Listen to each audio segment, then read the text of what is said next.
আলাইকুম বন্ধুরা, কেমন আছেন সবাই? আশা করি খুব ভালো আছেন। দেখিতে গিয়েছি পর্বতমালা, দেখিতে গিয়েছি সিন্ধু, দেখা হয়নি চক্ষু মেলিয়া, একটি ধানের শীষের উপর একটি শিশির বিন্দু। আমরা টাকা খরচ করে অনেক দূর দূরান্ত থেকে ঘুরে আসি, কিন্তু সকালবেলা শিশিরের যে চিকচিক ঝলকানি, এগুলো তো আমাদের চোখে পড়ে না বললেই চলে। কারণ আমরা যখন ঘুমের থেকে উঠি তখন শিশির কোথায় যেন গায়েব হয়ে যায়। আজকে গিয়েছিলাম আমাদের ক্ষেতে, সেখানে ধানের পাশাপাশি কিছু লাউ, মিষ্টি কুমড়া এবং অন্যান্য সবজি গাছ লাগানো হয়েছে। অনেক দিন যাওয়া হয় না, আজকে যেয়ে দেখি গাছগুলো পানির অভাবে প্রায় মরে যাওয়ার মতো অবস্থা। দেখে খুব খারাপ লাগলো, কারণ ছোট ছোট লাউ ধরেছে গাছগুলোতে, অথচ আমরা ব্যস্ততার জন্য সেই গাছগুলোর পরিচর্যা করতে পারি না। পাশের বাসার ছাগল আর গরুগুলো যে আমাদের গাছগুলোকে এখনও বাঁচতে দিয়েছে, এটাই ছাগল গরুর উপর আমাদের কৃতজ্ঞতার শেষ নেই। কারণ ওরা ফাঁকা পেয়ে যদি গাছে মুখ লাগিয়ে সব গাছগুলোকে সাবার করে দিত, আমাদের কিন্তু ওদেরকে শনাক্ত করা সম্ভব হতো না। যাই হোক, এখন ছোট ছোট লাউ, তারপরে মিষ্টি কুমড়া, অনেক কিছু গাছে ফলছে। মাশাল্লাহ, ফলন বেশ ভালো হয়েছে।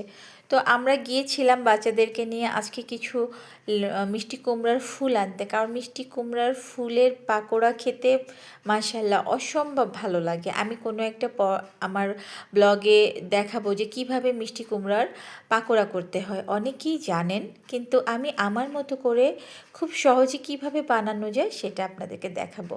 তো যাই হোক, ধান ক্ষেত থেকে অল্প অল্প করে পানি এনে আমরা গাছগুলোতে দিচ্ছিলাম, যাতে গাছগুলো আবার সজীব সতেজ হয়ে তাদের প্রাণ ফিরে পায়, ফল ফসল সবই যেন সুন্দরভাবে সুস্থ থাকে।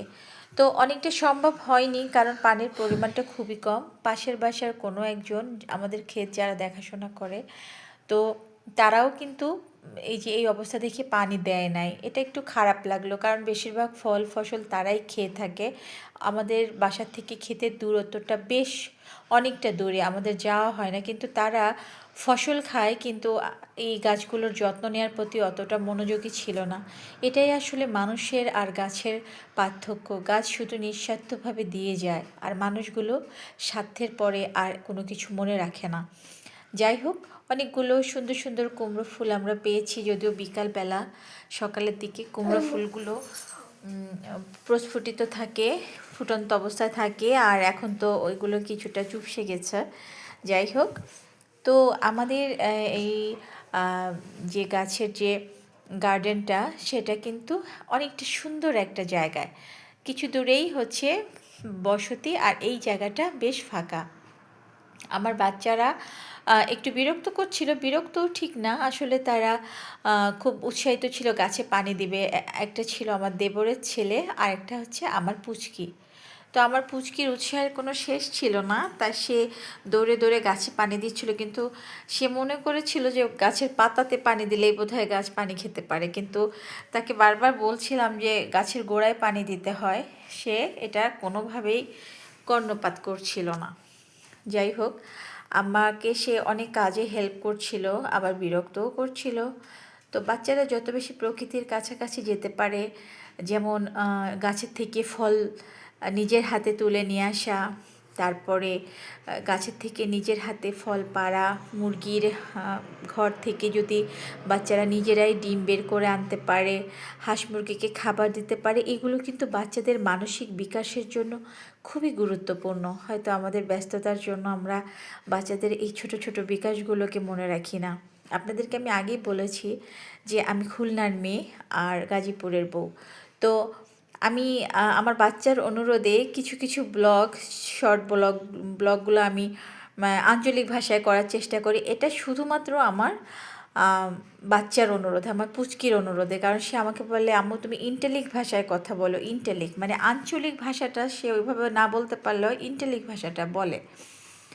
তো আমার এমন একটা অবস্থা হয়েছে, আমি না পারছি খুলনার ভাষা ঠিকমতো বলতে, না পারছি গাজীপুরের ভাষা ঠিকমতো বলতে। সবগুলো মিক্সচার হয়ে একটা, মানে কি ভাষায় যে আমি মাঝে মধ্যে কথা বলে আমি বুঝতে পারি না। তো তো আমি তো দ্বৈত নাগরিকত্ব নিয়ে চলছি, এই জন্য আমার জন্য একটা বাড়তি চাপ। যাই হোক, তো দূরে থেকে দেখা যাচ্ছে যে বড় বড় বিল্ডিং, বিভিন্ন ফ্যাক্টরি, অফিস, আদালত, আর এটা একদম চারপাশের জনজীবনের ব্যস্ততার মাঝে এক টুকরো নীরবতা। তো আমাদের এই মাঠটা অনেক সুন্দর, এখানে পুরোটাই মানে সবুজের সমারোহ। সবুজ মানুষের কাছে যে কত আপন হতে পারে এখানে আসলে আসলে বোঝা যায়। বাচ্চারা খুবই পছন্দ করে এই জায়গাটাতে আসতে।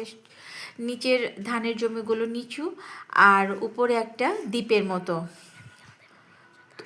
তো এখান থেকে আমাদের ধান হয়, আমরা আলহামদুলিল্লাহ নিজেদের ক্ষেতের ধান খায়, ধানের থেকে যে চাল হয় ওটা দিয়ে ভাত খাই। তো এটা আসলে একটা সৌভাগ্যের ব্যাপার, কারণ আল্লাহ এই ভাগ্যটুকু অনেকে রাখেন না, তো আমাদেরকে রেখেছেন, এই জন্য আল্লাহর কাছে শুকরিয়া জানাচ্ছি। তো সেই হিসাবে বলবো যে নিজের ক্ষেতের ধানের ভাত, তারপরে নিজের ক্ষেতের সবজি, বিভিন্ন ধরনের, এটা যে কত বড় একটা শান্তি। হ্যাঁ, পরিশ্রম ছাড়া এই জগতে কিছু হয় না, কিন্তু পরিশ্রম শেষে যদি পারিশ্রমিকটা পাওয়া যায়, সেটা কিন্তু মানে কষ্টটাকে অনেক বেশি দূর করে আনন্দটাকে অনেক গুণ বেশি বাড়িয়ে দেয়। তো আমার মনে হয় যে যার যতটুকু জায়গা আছে, আমরা যদি সেই জায়গাটুকুকে সদ্ব্যবহার করতে পারি, তাহলে হয়তো বা এই আনন্দের অংশীদার আমাদের ছোট ছোট বাচ্চারাও হতে পারে। কারণ বাচ্চারা যেটা দেখে সেটাই শিখে। ওরা আজকে দেখে যে সবুজ শাক সবজি, সবুজ ধান গাছ, এটার যে একটা আনন্দ, এটা তাদের চোখ মন সবই রঙিন হয়ে ওঠে। আর মাত্র ২-১ দিন পরে আমাদের দেশে জাতীয় নির্বাচন। এই নির্বাচনটা এমন একটি উৎসব যেখানে হিন্দু, মুসলিম, বৌদ্ধ, খ্রিস্টান, জাতি, ধর্ম, বর্ণ সকলেই অংশগ্রহণ করে, এবং এই আনন্দটা ৫ বছর পর পর আমাদের দেশে আসে। তো আমরা সবাই চাইবো যে আমরা যেন সুন্দরভাবে নির্বাচনে ভোট দিতে পারি, আমাদের একজন যোগ্য দেশ নেতাকে আমরা নির্বাচিত করতে পারি। কিন্তু ভয় হয় এই নির্বাচনে কারো যেন কোল খালি না হয়, কারো বাবা মা যেন হারিয়ে না যায়, কারো সন্তান যেন ক্ষতিগ্রস্ত না হয়। এই জন্য রাজনৈতিক নেতাদের প্রতি আমার বিনীত আবেদন থাকবে, একজন মা হিসেবে, এদেশের একজন মানুষ হিসেবে, এই সুন্দর ছোট্ট সবুজ দেশটাকে আমরা প্রাণ দিয়ে ভালোবাসি, আমরা আমাদের নাগরিক দায়িত্ব পালন করি। আপনারা আমাদের দেশটাকে সুন্দরভাবে সামনের দিকে এগিয়ে নিয়ে যান, কিন্তু কে যেন রাজনীতির বলি হতে না হয়, কারণ যে হারায় সেই বুঝে হারানোর যে কষ্ট। যাই হোক, এটা ছিল একজন মায়ের আকুতি বা একজন বাংলাদেশের সাধারণ মানুষ হিসেবে আমার প্রত্যাশা। যাই হোক, আমরা কোনো পলিথিন আনিনি বা নিয়ে যাওয়ার জন্য ফুলগুলো কিসে নিব। তো মাথায় বুদ্ধি আসলো যে ফুলগুলো বড় বড় লাউ পাতার উপরে করে আমরা ফুলগুলো নিয়ে যাব, না হলে ফুলগুলো নষ্ট হয়ে যাবে। এই ফুলগুলো খুব সেনসিটিভ হয়, একটু চাপ লাগলেই এটা মানে নষ্ট হয়ে যাওয়ার মতো অবস্থা হয়ে যায়, ওটা দেখতে ভালো লাগে না, খেতেও ভালো লাগে না। তো যাই হোক, আমরা এই ফুলগুলো নিয়ে সুন্দর করে, এই যে একটা কি আনন্দ, কি একটা অনুভূতি, মানে আসলে বলে বোঝানো সম্ভব নয়। শুধু এইটুকু বলবো যে পরিশ্রমেই সুখের সন্ধান থাকে, যে কোনো কষ্টের পরে কোনো প্রাপ্তি অসম্ভব সুন্দর হয়ে থাকে, আর বিনা পরিশ্রমে কিছু পাওয়ার মাঝে তেমন কোনো আনন্দই থাকে না। তো আমার বাগান করতে ভালো লাগে, গাছ লাগাতে ভালো লাগে। হয়তো বা বাচ্চারা ছোট, এই জন্য ওইভাবে কোনো কিছু নিজের শখগুলোকে পূরণ করা সম্ভব হয় না। যারা মা, কেবলমাত্র তারাই বলতে পারবেন যে যাদের ঘরে ছোট ছোট বাচ্চা আছে, সেই মাদেরকে কত কষ্ট করতে হয়। অনেকের বাবারা কিছুটা সহযোগিতা করেন, আবার অনেকের হাজব্যান্ড সহযোগিতা করার ওইভাবে সুযোগ পায় না, ইচ্ছা থাকলেও, কারণ বিভিন্ন ব্যস্ততা থাকে, কাজের সমস্যা থাকে। তো যাই হোক, ফুলগুলোকে যতবার উঠাচ্ছিলাম ততবার কোনো না কোনোভাবে পড়ে যাচ্ছিল। তো আমার অবশেষে আমরা এটাকে অনেক কষ্ট করে ধরে তারপরে নিয়ে যাচ্ছিলাম।